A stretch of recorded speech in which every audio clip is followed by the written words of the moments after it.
If you're interested in the story behind the business headlines, check out Big Technology Podcast, my weekly show that features in-depth interviews with CEOs, researchers, and reformers in business and technology. Hi, I'm Alex Kantrowitz. I'm a longtime journalist, CNBC contributor, and the host of the show. I empty my Rolodex every Wednesday to bring you awesome episodes, so go check out Big Technology Podcast. It's available on all podcast apps.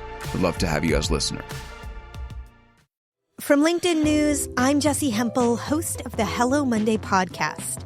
Start your week with the Hello Monday podcast. We'll navigate career pivots. We'll learn where happiness fits in. Listen to Hello Monday with me, Jessie Hempel, on the LinkedIn Podcast Network or wherever you get your podcasts. Welcome to the American Negotiation Institute's podcast, where we will teach you the skills you need to get more out of life. And now your host, Kwame Christian. Hello and welcome to another exciting episode of Negotiation for Entrepreneurs. I'm Kwame Christian. I'm a business lawyer by trade, but my passion lies in teaching you how you can use negotiation and persuasion to get more of what you want and how to make the difficult conversations in your life easier. Before we jump into this episode, I'd like to give a few listener shout-outs. I'd like to give a shout-out to John from Minnesota, Danielle from Ohio, and Zane from Australia. So you know I love hearing from all of you, so if you haven't yet, please connect with me on LinkedIn. There's a clickable link in the episode description that takes you straight to my LinkedIn page. So just connect with me and I will shoot you a personal message. I really want to know what kinds of topics interest you, and LinkedIn is the easiest way for me to connect with you. And for those of you who are looking for the free negotiation guides from previous episodes, like the Introvert's Negotiation Guide or the Fun Negotiation Style Guide, those links are in the description as well, so you can just click on those and get free access to those. Today we're talking to Professor Katherine Kelly from my alma mater, The Ohio State University Moritz College of Law. Katherine teaches legal analysis and writing, and she's responsible for the law school's bar exam support services. Now, when I say bar exam support services, what I really mean is that she helps students who are freaking out about the bar exam. And so for those of you who don't know, the bar exam is a 3-day-long, 15-hour hazing ritual that all lawyers must go through in order to practice. Needless to say, a significant portion of her job encompasses managing people's emotions while persuading them to adopt a specific course of action. Here are the things that I want you to focus on throughout the interview. We discuss the importance of body language in these conversations. We also talk about how to build trust. We also discuss how to be empathetic and emotionally aware. And lastly, of course, we talk about how we're able to persuade these people to take the right course of action. So without further ado, let's jump into the interview. Katherine, thanks for being here. Welcome to the show. Thank you for having me. So let's start off this interview with a little bit of your background. Can you tell us a little bit about yourself and what you do? Yes, I'd be happy to. I am an associate clinical professor of law and director of academic support at the Ohio State University Moritz College of Law.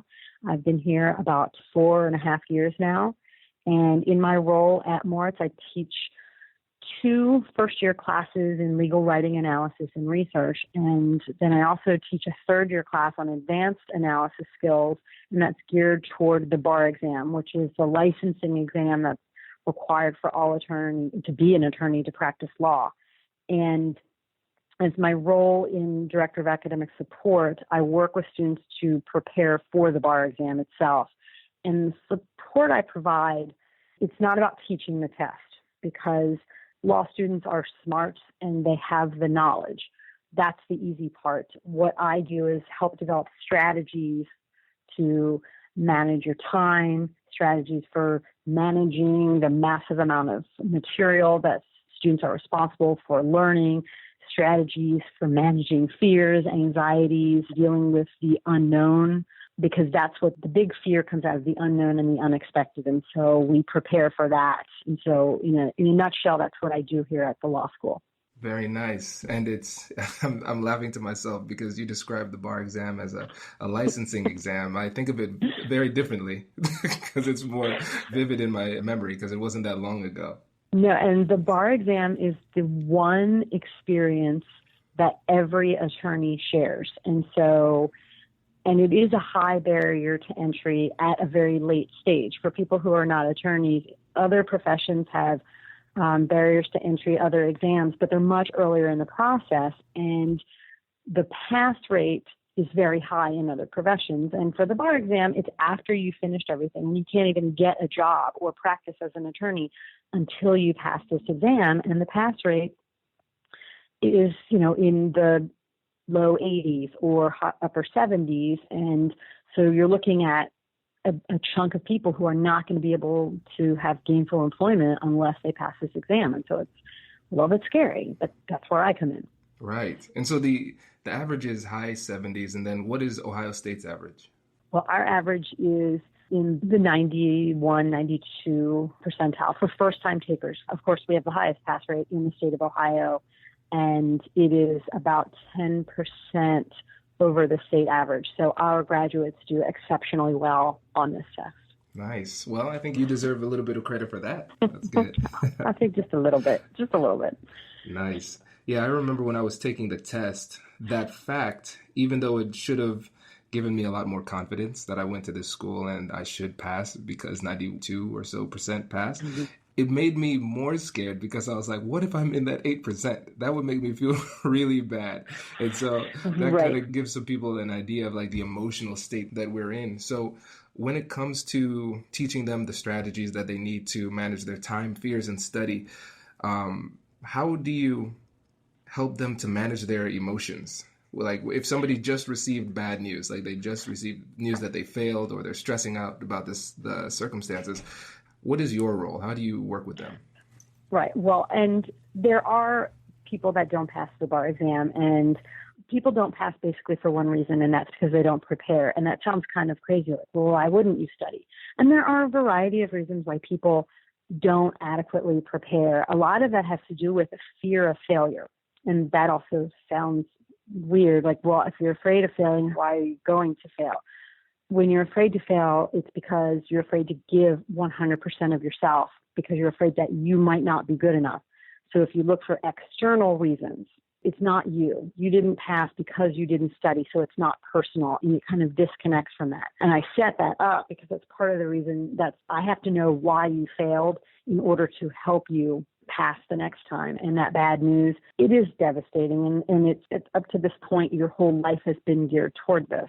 And Kwame, you know how you felt when you passed and just the rush of emotions and relief and excitement that you felt. And it's, the opposite when your name is not on that list. And, no one likes that to happen. I don't like it when people fail the bar exam. I can predict pretty accurately who is going to pass. I don't like that I know the names I'm not going to see, but I will say I'm a lot better now at dealing with that bad news and that person than I was when I started, because no one likes bad news. I used to hem and haw. I would try to make it not so bad. And this actually made it worse when I would be talking with this person because they knew I was uncomfortable. That made them uncomfortable. And it was just extremely awkward. And I had to step back and say, so what can I do to deal with this? And I realized that I wasn't preparing for the situation. So I was acting like the person who didn't prepare for the bar exam. It was bad news. I avoided dealing with it. So I learned that I had to process it myself in order to help someone else deal with this news. So if I want students to move forward and be successful, then they have to trust me and know that I have solutions that will help them. And so what I did, I'm a lawyer. When I'm faced with a problem, I research it. I search for a solution. And I went to the medical field because I thought, doctors, they're experts in delivering bad news. So I'm going to see what do medical schools do. And they teach and prepare their medical students how to do this. So I looked outside my field and I pulled basically two key points from that for myself. One is to be genuine and one is to be clear.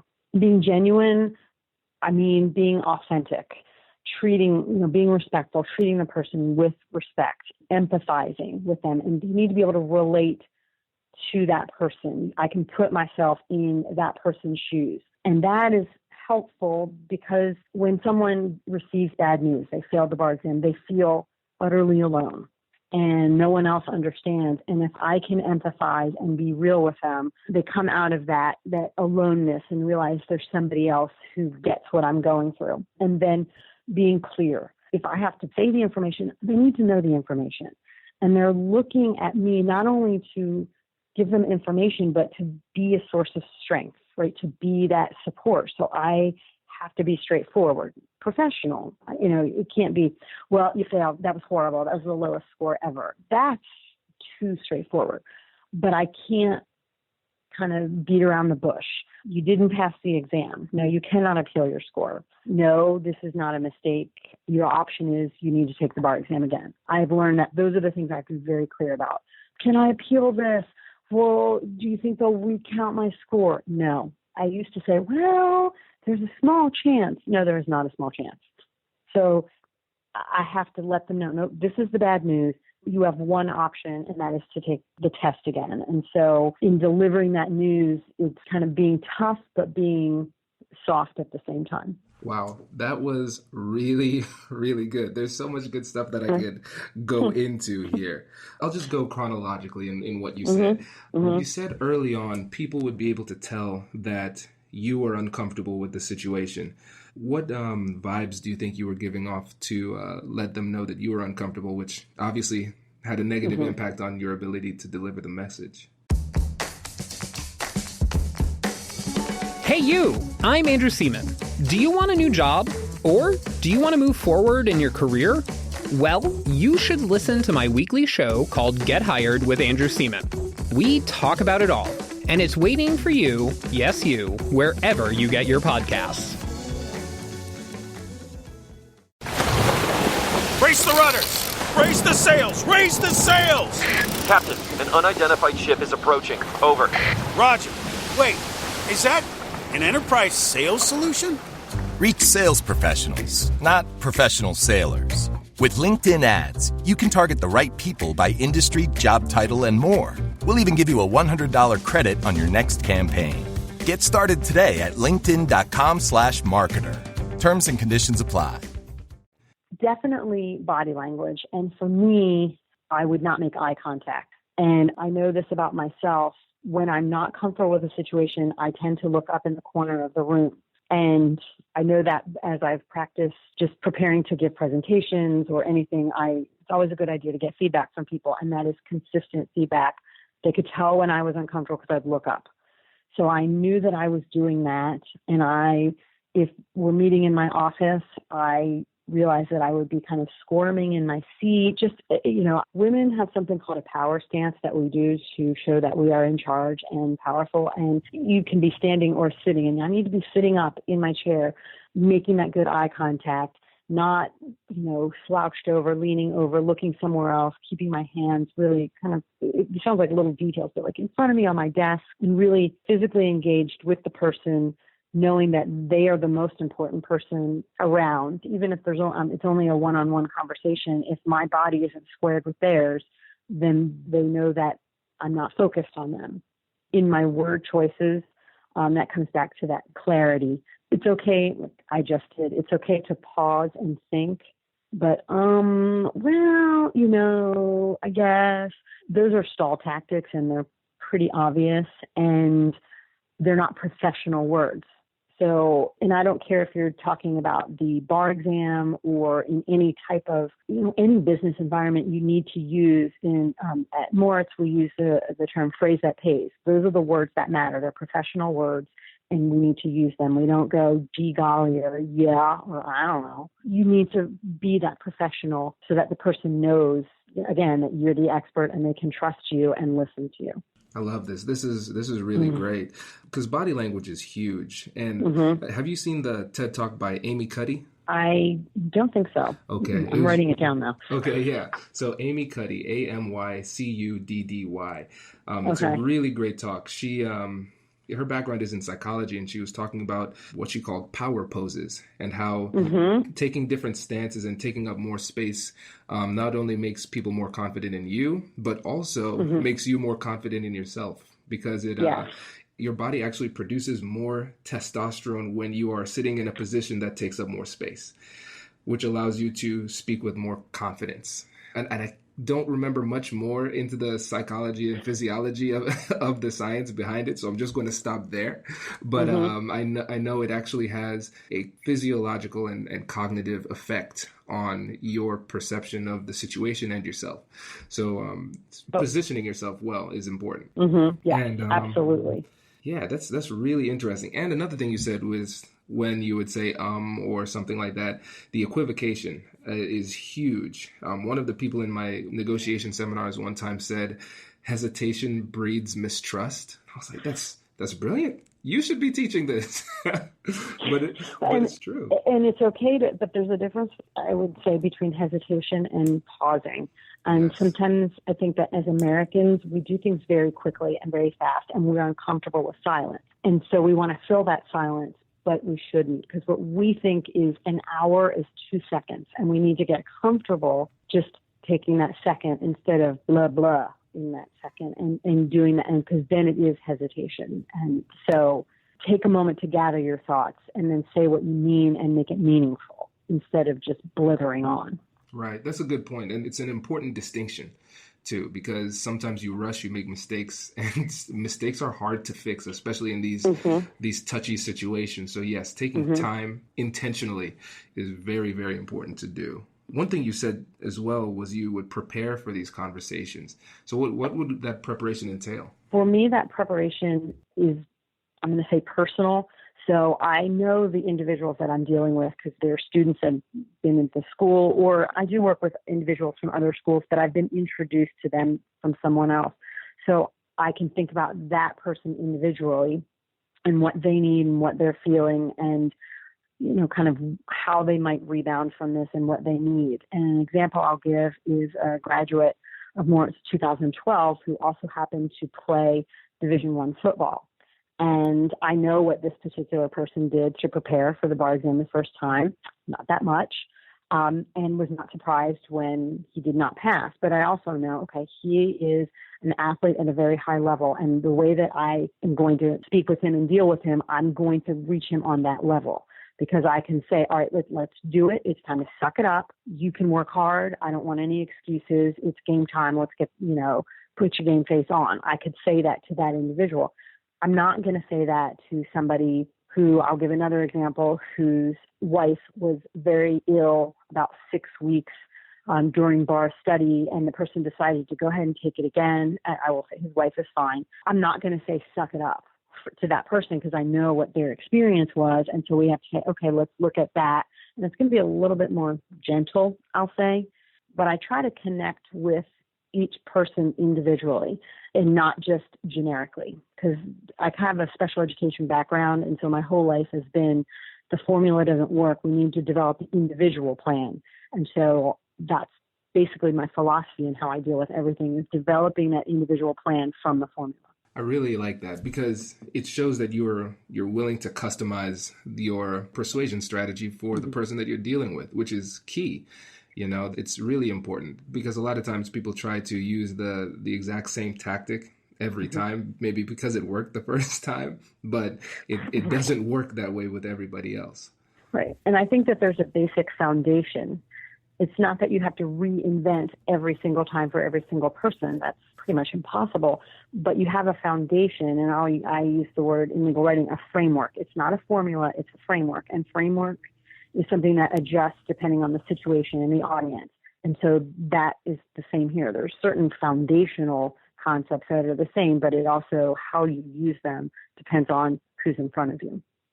I love it. And you mentioned earlier, trust is going to be key when you're dealing with somebody in this kind of emotional state. So what were the kinds of things that you did to build trust with the people? Trust is absolutely key, and because that person is going to rely on you. And I used to really push my credentials, or I've been doing this a long time, or here are my stats, but I've learned that the words are a little bit meaningless. You have to back it up. And I will say I got that idea a couple of years ago from an article in Sports Illustrated. It was about OSU's football and the path to winning the first ever college championship and how the team was able to overcome all of the, I'm going to say, perceived setbacks broken wrists and quarterbacks getting hurt, and I think 2 or 3 quarterbacks getting hurt throughout the season. They had a loss.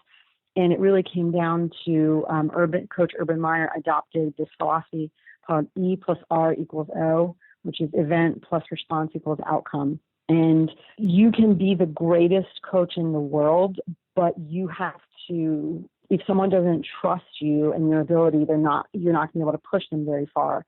So by demonstrating my competence and my ability to help someone, then, and how I respond to a situation and how here's what the outcome is, then that person will trust me and come on the journey, because it really is about how do you respond to the situation. And they need to see how I respond in a competent and professional manner. And so just saying, oh, I'm the expert isn't enough. That person has to see it and feel it. And, part of that trust comes from holding them accountable. People will come in and they failed the bar exam and they're upset, and there's a lot of external blame, which is very typical in any bad experience. They don't like the outcome, so they're going to blame the event for that outcome. External conditions are never the reason why. They're just not. It is how you choose to respond. And so I have to hold that person accountable after they've made every excuse in the book. It's okay. Now let's talk about this. So how many practice questions did you really do? How many hours did you really study? And that trust comes from kind of that tough love, to use a cliche. So again, there's a lot of balancing. So I've got to be nice and understanding, but then I have to draw the line and say, okay, let's talk about this for real now. You submitted 1 practice essay out of 10. Okay. You did all of these practice questions and you never scored above 30% correct. Did you ever go over any of these practice questions? So starting to just show them that I know what I'm talking about and I know what it takes to succeed and how we can move forward together to do that.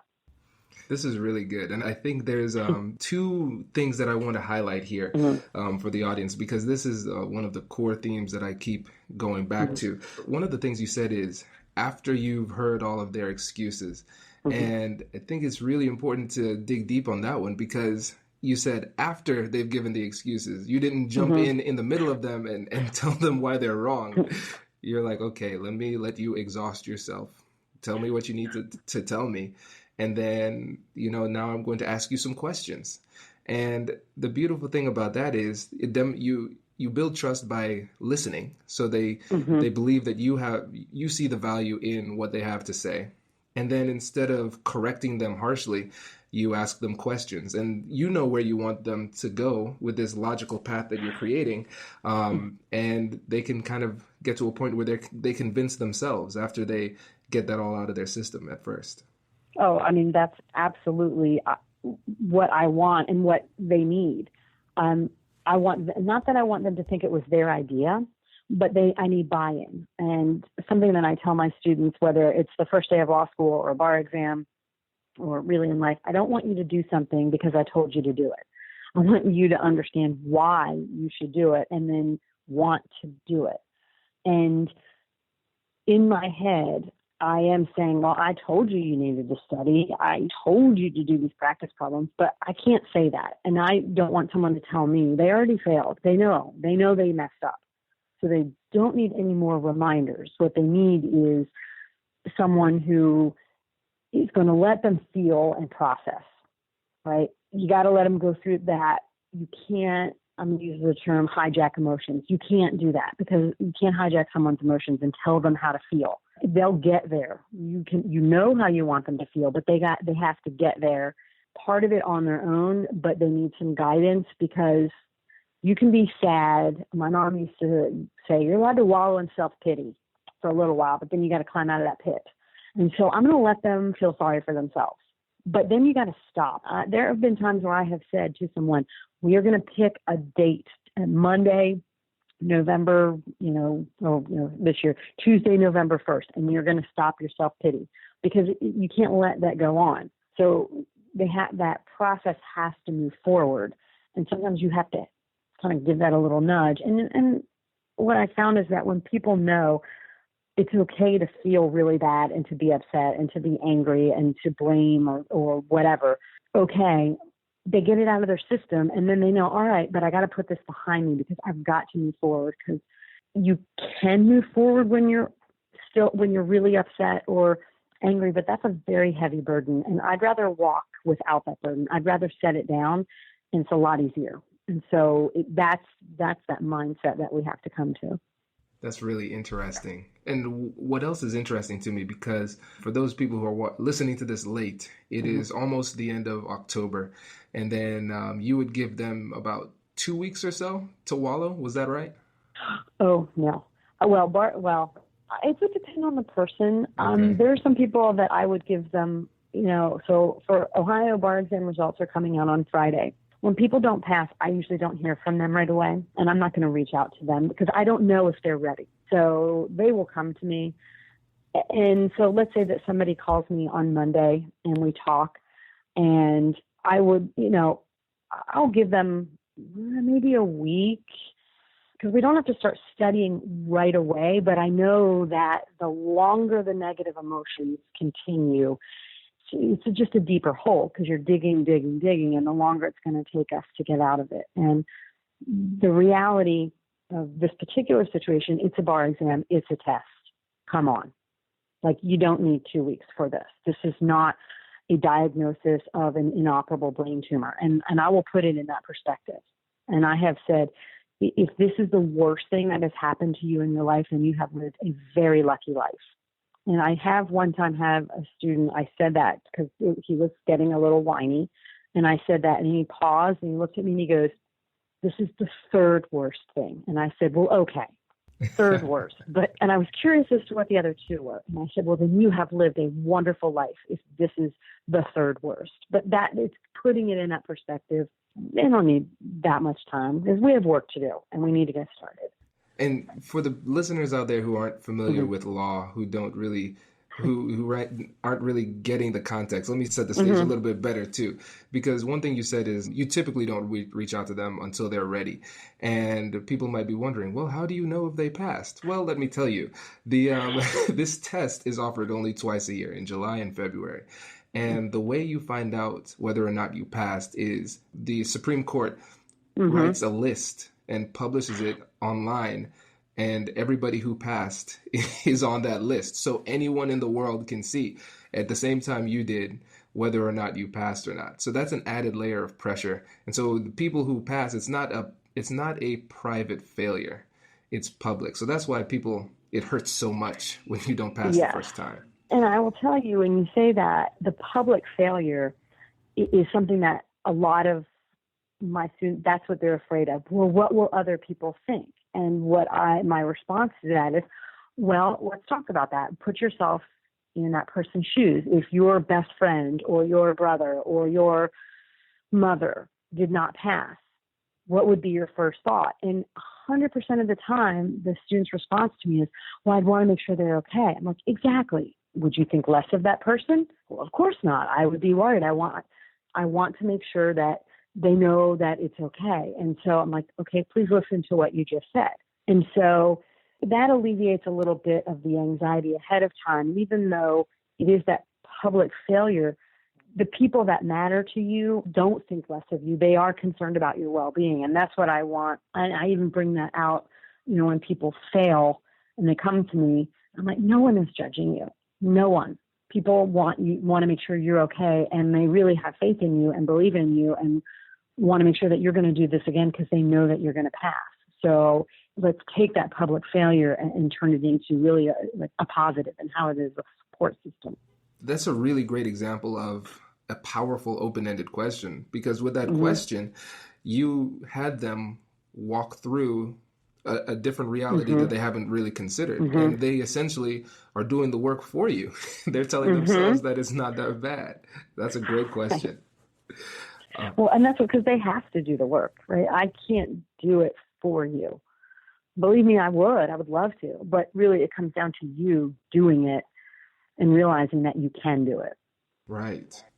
Is there a time, let's say if somebody doesn't come to you, how do you know when they're ready? I'm trying to figure out a way to kind of generalize this to somebody who sees somebody in pain and they're like, do I approach? Do I wait for them to come to me? What are some signals that could help somebody in this type of situation make the right move without pushing too hard? Okay, it's a really good question. If I know the person well, I will give them the weekend and I will reach out on Monday morning. So results come out on Friday. I give that person the privacy for, that weekend, let them talk to their family. And then Monday morning is when I will reach out, usually with an email. If the person is here, because the individuals usually aren't here, so I'm not going to see somebody on campus. If I did, I would go see that person face to face and say, I'm thinking about you, come talk to me when you're ready.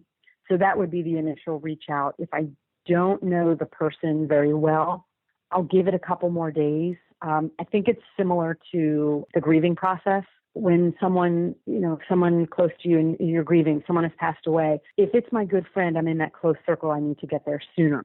If it's a coworker that I know, I need to be in that second, circle. If it's just an acquaintance, I can wait a little bit longer because the person is also still dealing with their emotions and how they deal with you on a regular day-to-day basis. If they're still feeling really raw and upset, I don't really want to talk to somebody I don't know because I won't be able to be myself. But I don't let it go. I'm even just thinking in terms of the bar exam, I don't ever let it go. 2 weeks is the longest that I'm going to let it go because then it just starts becoming this downward spiral. And so I think it does depend on the situation, but it also depends on the person. I don't know if that really helps answer the question. Oh, it definitely does. And the great part about that question is I was asking as much for me as I was for everybody else because I was wondering how you were going to handle that too. But I think that's a really good rule of thumb. The closer you are to somebody, the faster you should intervene and then give more space if there's really more distance between you and the other person on a relationship level. That's a really good rule of thumb. I think all of us have experienced we've all experienced something bad in our lives, or we've either been grieving or we've lost someone or just lost a job or something. And how many of us walked around saying, someone please come console me, someone help me. We're not asking specifically, but we want people to come up and say, hey, how are you doing? I'm thinking about you. And if you can think about that experience in your own life, and it did make you feel better when somebody sent you a card and said, this stinks, I'm sorry, I'm thinking about you. Or even a text, hey, I'm thinking about you. That made you feel better. That's what you wanted. So don't wait. When I wait for the person to come to me, if they don't come to me, I'm going to go to them because I know they want it. They just don't know how to ask for it. Yeah, that's a powerful way to do it too, because just simply saying, I'm thinking about you, reach out to me when you're ready. The beautiful thing about that is that it shows that you care, but you're not pushing your own agenda. And at the same time, it puts them in the driver's seat. They feel like they have some control. Yes, I was just going to say, because it's about the control. You're there when they're ready and they go, okay. And regaining control is such a key to moving forward out of a bad situation. And that small gesture, it's the start. And that's what you have to have. You just need that little chink. You just need to get a little bit in there, give them that little sense of control on that small thing, and we will build from there. I love it. Okay. Wow. This is really great information. Good. You know, usually it takes me probably like a month or more to post these episodes. I actually have 2 coming out this week, the last week of October. I'm trying to figure out when to post them, but I was talking about the Rio Olympics like it was just happening. So I'm way behind. But I know we have some lawyers in the audience, so maybe I'll post this Friday so they could talk to some of their people if necessary. Yes, because the results are coming out. Ohio is one of the last states, so New York and California are still hanging out there for a couple more weeks, but it's coming. It's coming. It is coming. Oh, man. Bringing back the memories. I didn't say good memories, but the memories. Okay. So what is one tip you would give to our audience that could help them to persuade more effectively in these emotional situations? If there's only one thing that they could do to be better, what would it be? It's kind of the theme of what we've been talking about. I don't want to say control, but you want the person to feel empowered and in control of the situation, the process, and the outcome. So empowering them through focusing on strengths, how they can regain control, how to address their weaknesses, not avoid them, but you have strengths, you have positive attributes.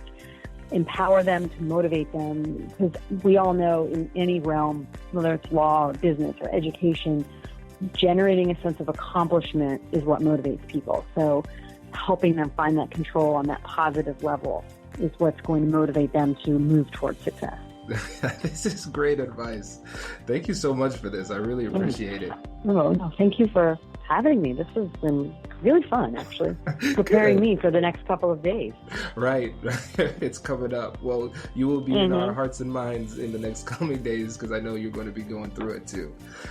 Oh, I do. I live it. It's that empathy. Yes, absolutely.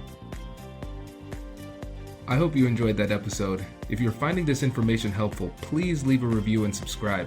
My goal is to teach these skills to as many people as possible, and leaving a review helps our search results, which helps us to reach more people.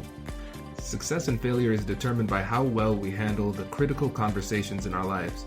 My job is to help you to make these difficult conversations easier while getting you more of what you want in the process. I've had the opportunity to work with a wide variety of professionals, including lawyers, entrepreneurs, warring business partners, and professionals trying to climb the corporate ladder. I do this through a simple 3-step process: analyze, strategize, and practice.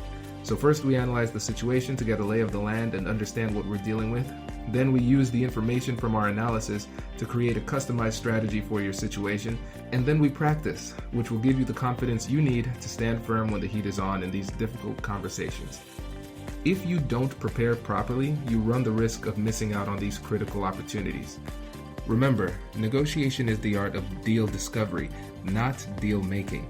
I will help you to find the best deal possible, and I'll teach you how and when to walk away from a deal that's bad for you. Sometimes the worst outcome in a negotiation is a deal that should never have been made. By the end of this process, you're going to feel confident in your ability to perform, and you will have put yourself in the best position to succeed. If you'd like to work with me, all you need to do is shoot me an email or connect with me on LinkedIn and we can get started. But in the meantime, please check out all of the free resources we have at the website, AmericanNegotiationInstitute.com. Thank you so much for listening. I hope you have a great week, and I'll catch you in the next one.